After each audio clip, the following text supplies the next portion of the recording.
Hello everyone and welcome to Weekend Reviews. Deadpool and Wolverine cinema ഇറങ്ങുന്നതിന് മുമ്പ് Xmen യൂണിവേഴ്സിലെ time line explain ചെയ്തുകൊണ്ട് ഒരു video ചെയ്യാമെന്ന് വിചാരിച്ചു. 2002 ആരംഭിച്ച Xmen സിനിമകൾ 2019 അവസാനിക്കുമ്പോൾ കംപ്ലീറ്റ് ഓർഡറും തെറ്റി മൊത്തത്തിൽ ഒരു അവിയൽ പരുവത്തിലാക്കി വെച്ചിട്ടുണ്ട് സ്റ്റുഡിയോ. ഇതിൽ തന്നെ Wolverine ഏതൊക്കെ സിനിമയിൽ ഏതൊക്കെ ടൈം ലൈനിൽ വരുന്നുണ്ട്, പുതിയ ഡെഡ്പൂൾ സിനിമ കാണുന്നതിന് മുമ്പ് ഏതൊക്കെ സിനിമ കാണണം, ഇങ്ങനെയുള്ള കാര്യങ്ങളെക്കുറിച്ചുള്ള ഒരു റഫ് ഐഡിയ തരാനുള്ള എൻ്റെ ഒരു ശ്രമമാണ് ഈ വീഡിയോ. മാത്രമല്ല Xmen യൂണിവേഴ്സിന്റെ ഹിസ്റ്ററി കൂടെ ക്വിക്കായിട്ട് പറയാം. കഥയിലേക്ക് ഡീറ്റെയിൽ ആയിട്ട് കടക്കുന്നില്ലെങ്കിലും എല്ലാ Xmen സിനിമകളെ കുറിച്ചും സംസാരിക്കാനുള്ളത് കൊണ്ട് ആദ്യം തന്നെ ഒരു സ്പോയിലർ വാർണിംഗ് തരികയാണ്.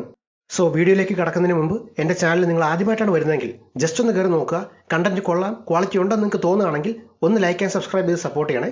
ഓക്കെ, ഇനി നമുക്ക് വീഡിയോയിലേക്ക് കടക്കാം.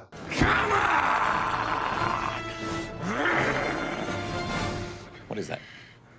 What are you doing? He's doing his Wolverine thing. Yeah.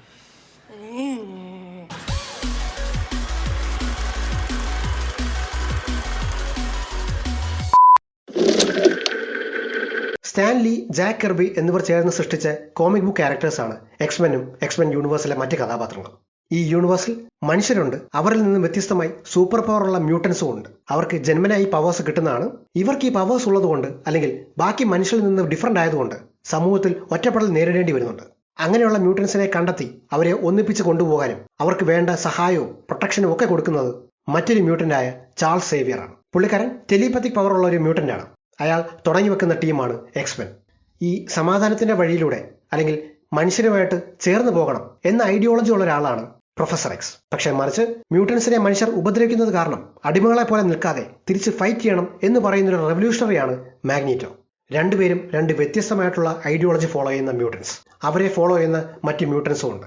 ഒരു കൂട്ടം സൂപ്പർ ഹീറോസിന്റെ കഥയാണെങ്കിലും ശക്തമായിട്ടുള്ള പൊളിറ്റിക്സ് പറയുന്ന ഒരു കൺസെപ്റ്റ് കൂടെയാണ് Xmen. അതുകൊണ്ട് തന്നെയാണ് എനിക്ക് ഇത്ര ഫേവററ്റ് ആകുന്നത്. ഇപ്പോൾ ലോകത്തെ ഏത് പ്രധാനപ്പെട്ട മൂവ്മെന്റ്സ് എടുത്താലും അത് ഇതുമായിട്ട് റിലേറ്റ് ചെയ്ത് പറയാൻ കഴിയും. Xmen തുടങ്ങി വെച്ച ഒരു പൊളിറ്റിക്കൽ കൺസെപ്റ്റാണ് പിന്നീട് മറ്റൊരുപാട് കോമിക്സിനും സൂപ്പർ ഹീറോ കൺസെപ്റ്റുകൾക്കും തുടക്കമിട്ടത്. Xmen യൂണിവേഴ്സിലെ സിനിമകൾ തുടങ്ങുന്നത് 2002 Xmen 1 കൂടിയാണ്. Wolverine, professor X, Jean Grey, Cyclops, Storm ഉൾപ്പെടെയുള്ള പ്രധാനപ്പെട്ട Xmen മെമ്പേഴ്സിനെയും പിന്നെ വില്ലനായ മാഗ്നീറ്റോനെ ഇൻട്രൊഡ്യൂസ് ചെയ്യുന്നത് ഈ സിനിമയിലാണ്. വുൾവറൈൻ പ്രൊഫസറിനെ ആദ്യമായിട്ട് പരിചയപ്പെടുന്നതും ഇവിടെയാണ്. മാത്രമല്ല പുള്ളിക്ക് എങ്ങനെയാണ് ഈ അഡമാന്റിയം ക്ലോസ് കിട്ടിയത് എന്ന് ഫ്ലാഷ് ബാക്കിൽ ജസ്റ്റ് കാണിക്കുന്നുണ്ട്. മനുഷ്യരും മ്യൂട്ടൻസും തമ്മിലുള്ള ആ ഒരു കോൺഫ്ലിക്റ്റ് തുടങ്ങി വെക്കുന്നത് ഈ സിനിമയിലാണ്. അതിനുശേഷം Xmen 2 അല്ലെങ്കിൽ Xmen യുണൈറ്റഡ് വരുന്നു. വുൾവറൈൻ ഒരു കംപ്ലീറ്റ് Xmen മെമ്പർ ആകുന്നത് ഈ സിനിമയോട് കൂടിയാണ്. അതിനുശേഷം X3 അല്ലെങ്കിൽ Xmen ദ ലാസ്റ്റ് സ്റ്റാൻഡ് വരുന്നു.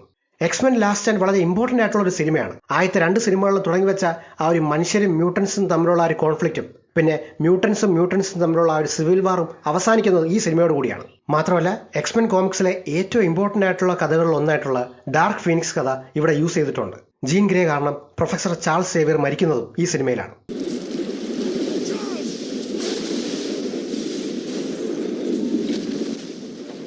സോ ഈ സിനിമയുടെ എൻഡിങ്ങിൽ ജീൻ ഗ്രേ വുൾവറൈൻ കൊല്ലുന്നുണ്ട്. അത് വുൾവറൈനെ ഭയങ്കരമായിട്ട് അഫക്റ്റ് ചെയ്യുന്നൊരു സംഭവമാണ്. കാരണം വുൾവറൈന് പുള്ളിക്കാരിയോട് പ്രേമമായിരുന്നു. പക്ഷേ സൈക്ലോപ്സും ജീൻ ഗ്രേയും ഓൾറെഡി ഒരു കപ്പിളായിരുന്നു. ഈ സിനിമയുടെ കൂടി ആദ്യത്തെ സെറ്റ് Xmen സിനിമകളും അവസാനിക്കുകയാണ്. അതിനുശേഷം വുൾവറൈനെ മാത്രം ഫോക്കസ് ചെയ്ത് ഒരു സ്പിൻ ഓഫ് സിനിമ വന്നു. അതായിരുന്നു Xmen ഒറിജിൻസ് വുൾവറൈൻ. പേര് സൂചിപ്പിക്കുന്ന പോലെ തന്നെ Xmen ടൈം ലൈനിലെ ആദ്യത്തെ സിനിമ കൂടിയാണത്. 19th സെഞ്ചുറിയിൽ ജനിച്ച ലോഗൻ എന്ന പയ്യൻ എങ്ങനെ വുൾവറൈനായി, എങ്ങനെ ഇത്രയും കാലം ജീവിച്ചു, എങ്ങനെ ടാസ്ക് ഫോഴ്സ് എക്സിലെ മെമ്പറായി, എങ്ങനെ അഡമാന്റിയം മെറ്റൽ ക്ലോസ് കിട്ടി, ഇതെല്ലാം ഇവിടെ ഡീറ്റെയിൽ ആയി പറയുന്നുണ്ട്. റയൻ റൈനോൾഡ്സിന്റെ വെയ്ഡ് വിൽസൺ അല്ലെങ്കിൽ ഡെഡ്പൂളിനെ ആദ്യമായിട്ട് ഇൻട്രൊഡ്യൂസ് ചെയ്യുന്നതും ഈ സിനിമയിലാണ്. ക്ലൈമാക്സിൽ ഇവർ തമ്മിലുള്ള ഒരു ഫൈറ്റ് ഒക്കെ ഉണ്ട്. പക്ഷേ ആ ഡെഡ്പൂൾ അല്ല ഈ ഡെഡ്പൂൾ. അത് സ്റ്റുഡിയോ തന്നെ കട്ട് ചെയ്ത് കളഞ്ഞിട്ടുള്ള കാര്യമാണ്.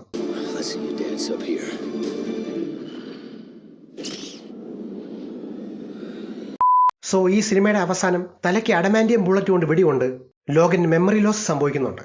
അതുകൊണ്ടാണ് ആദ്യത്തെ സിനിമയിൽ അതുവരെയുള്ള കാര്യങ്ങളൊന്നും വലിയ ഓർമ്മയില്ലാത്തത്. ഈ സിനിമ പിന്നെ ആദ്യത്തെ Xmen സിനിമയിലെ സംഭവങ്ങളിലേക്ക് ചെന്നെത്തുന്നുണ്ട്. അവസാനം ഇറങ്ങിയ 2 Xmen സിനിമകളുടെ റിവ്യൂസ് മോശമായിരുന്നു. ഈ Xmen ലാസ്റ്റ് സ്റ്റാൻഡും വുൾവറൈൻ ഒറിജിൻസും വലിയ സക്സസ് ആകാത്തത് കൊണ്ട് 20th century Fox studio complete ആയി പുതിയ ആൾക്കാരെ വെച്ച് വീണ്ടും Xmen റീബൂട്ട് ചെയ്യാൻ തീരുമാനിക്കുന്നു. അങ്ങനെ റീബൂട്ട് ചെയ്തതിൽ ആദ്യത്തെ സിനിമയാണ് Xmen ഫസ്റ്റ് ക്ലാസ്.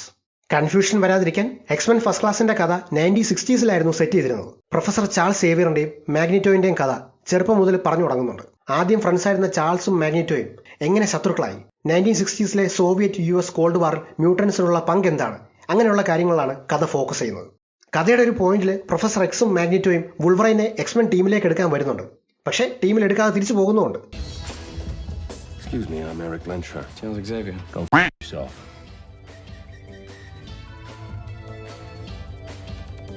വുൾവറൈൻ ഈ കഥയിൽ വലിയ റോൾ ഇല്ലാത്തതുകൊണ്ട് ഈ പ്രീക്വൽ സിനിമയിലേക്ക് കുറച്ച് കഴിഞ്ഞിട്ട് നമുക്ക് വരാം. അത് സെപ്പറേറ്റ് ആയിട്ട് സംസാരിക്കാനുണ്ട്. എക്സ്മെൻ ഫ്രാഞ്ചൈസിനെ മൊത്തമായിട്ട് റീബൂട്ട് ചെയ്തെങ്കിലും സ്റ്റുഡിയോയിന് വുൾവറൈൻ്റെ റോൾ വേറെ ആർക്കും കൊടുക്കാനുള്ളൊരു ധൈര്യമില്ലായിരുന്നു. കാരണം അത്രയും പെർഫെക്റ്റ് ആയിട്ടാണ് ഹ്യൂ ജാക്ക്മാൻ അത് ചെയ്തിരുന്നത്.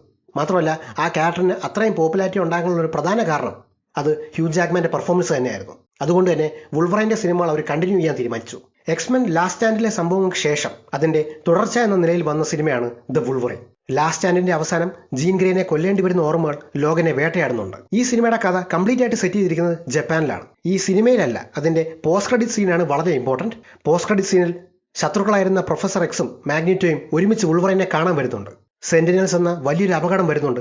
അവയെ നേരിടാൻ ശത്രുതയൊക്കെ മറന്ന് മ്യൂട്ടൻസ് എല്ലാവരും ഒരുമിച്ച് നിൽക്കണം എന്ന് പറഞ്ഞാണ് ഇവർ രണ്ടുപേരും വരുന്നത്. ലാസ്റ്റ് സ്റ്റാൻഡ് സിനിമയിൽ മരിച്ച പ്രൊഫസർ എങ്ങനെ തിരിച്ചു വന്നെന്ന് യാതൊരു എക്സ്പ്ലനേഷനും സിനിമ തന്നിട്ടില്ല. വുൾവറൈനും ഐഡിയ ഇല്ല, കാണുന്ന നമുക്കും ഐഡിയ ഇല്ല. ഈ സിനിമയ്ക്ക് ശേഷമാണ് എക്സ്മെൻ യൂണിവേഴ്സിലെ തന്നെ ഏറ്റവും പ്രധാനപ്പെട്ട സിനിമ സംഭവിക്കുന്നത്. അതായിരുന്നു X-Men days of future past. ഈ സിനിമയുടെ കഥ നടക്കുന്നത് ഫ്യൂച്ചറിലാണ്. മനുഷ്യർ മ്യൂട്ടൻസിനെ കൊല്ലാനായി സെന്റിനൽസ് എന്ന റോബോട്ടിനെ സൃഷ്ടിക്കുന്നു. മ്യൂട്ടൻസിന് ഒരു രീതിയിലും ഇവയെ തോൽപ്പിക്കാൻ പറ്റില്ല. സോ ഇനി ഒറ്റ വഴിയേ ഉള്ളൂ, അതാണ് ടൈം ട്രാവൽ. അതുകൊണ്ട് കിറ്റി പ്രൈഡ് എന്ന മ്യൂട്ടന്റെ സഹായത്തോടെ വുൾവറൈന്റെ കോൺഷ്യസ്നസ് 1973 അയക്കുന്നു. പഴയ പ്രൊഫസറിനെയും മാഗ്നിറ്റോനെയും ഒക്കെ കണ്ടെത്തി സെന്റിനൽസിന്റെ സൃഷ്ടി തടയാനും ശ്രമിക്കുന്നു.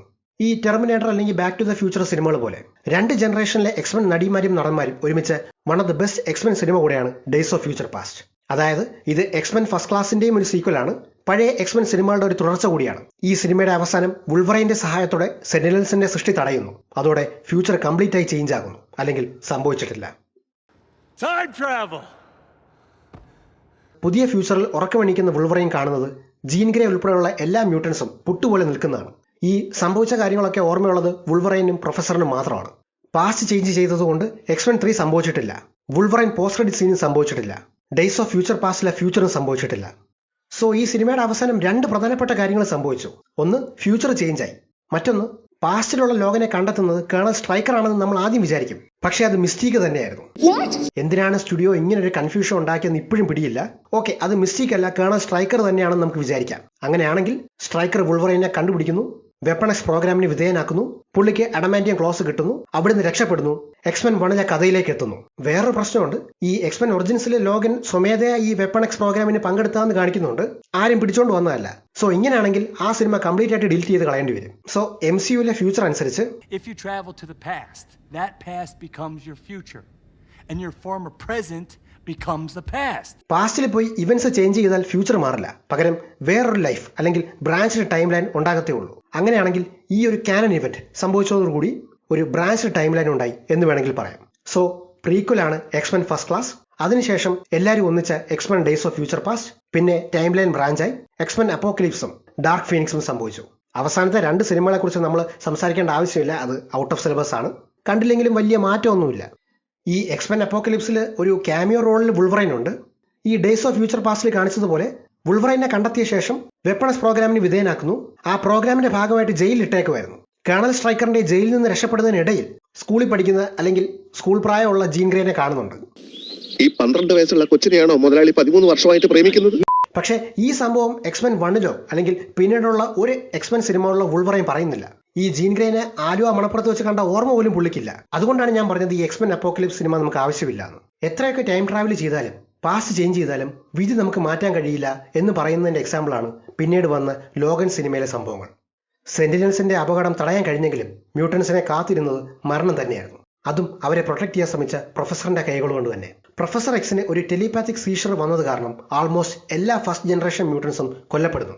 പിന്നെ ഈ സെക്കൻഡ് ജനറേഷൻ മ്യൂട്ടൻസിനെ രക്ഷിക്കാൻ ലോഗൻ ശ്രമിക്കുന്നുണ്ട്. അവരെ രക്ഷിക്കുന്നതിനിടയിലാണ് പുള്ളി മരിക്കുന്നത്. പുള്ളിയുടെ ശരീരത്തിലുള്ള അഡമാന്റിയമിന്റെ പോയിസണിങ് കാരണമാണ് പുള്ളിക്ക് പ്രായമാകുന്നതും ആ ഇമ്മ്യൂണിറ്റി നഷ്ടപ്പെടുന്നു. റയൻ റൈനോൾഡ്സ് ഓൾറെഡി പറഞ്ഞിട്ടുണ്ട് ലോഗൻ സിനിമയുടെ എൻഡിങ് അവർ മാറ്റാൻ ശ്രമിക്കില്ലെന്ന്. കാരണം അത്രയും ബ്യൂട്ടിഫുൾ ആയിട്ടുള്ള സിനിമയാണ്. One of the best super hero സിനിമകൾ ഒന്നുകൂടെയാണെന്ന് വേണേൽ പറയാം. സോ അത് അവർ തൊടാനോ അല്ലെങ്കിൽ കോമഡി ആക്കാനോ ശ്രമിക്കില്ല. പകരം ഒന്നല്ലെങ്കിൽ ഡേയ്സ് ഓഫ് ഫ്യൂച്ചർ പാസ്റ്റിന്റെ ഫ്യൂച്ചർ ചേഞ്ച് ചെയ്തതിന് ശേഷമുള്ള വുൾവറൈൻ, അല്ലെങ്കിൽ വുൾവറൈന്റെ മറ്റെന്തെങ്കിലും പ്രവൃത്തി കാരണം ഫ്യൂച്ചർ ചേഞ്ച് ചെയ്തതിന് ശേഷം സിനിമയിൽ സംഭവിക്കുന്ന കാര്യങ്ങളാകാം. ഏത് വുൾവറൈൻ ആയിരിക്കും ഡെഡ്പൂൾ 3 വരുന്നത്, എന്തായിരിക്കും ഇവിടെ സംഭവിച്ചത് എന്നൊക്കെയുള്ള കാര്യങ്ങളെക്കുറിച്ച് സെപ്പറേറ്റ് ആയിട്ടൊരു വീഡിയോയിൽ ഞാൻ ഡിസ്കസ് ചെയ്യാം.